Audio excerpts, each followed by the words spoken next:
the welder out. Look at that. Start building on. Got my head chopper offer on the front. The Riviera lifted. It's my Wasteland beast.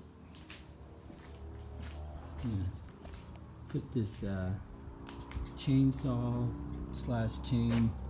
I gotta find some more chain and chainsaw. Go all the way down the side. This whole body line. Everything. All the way down and back. Just got my spikes welded on. So if you have to rear end somebody, look at that. Not the best welds or anything. I'm not the best. Just learning. But we got this bad boy all hooked up now. And I'm gonna be welding a bunch more shit now I got that welder. I'm just gonna go nuts. And there we go.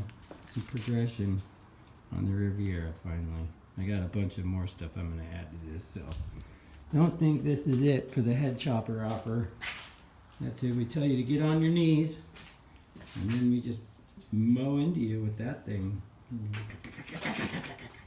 Heads everywhere. Cool. Thank you guys for watching. I'll have more updates on the Rivi soon. Late.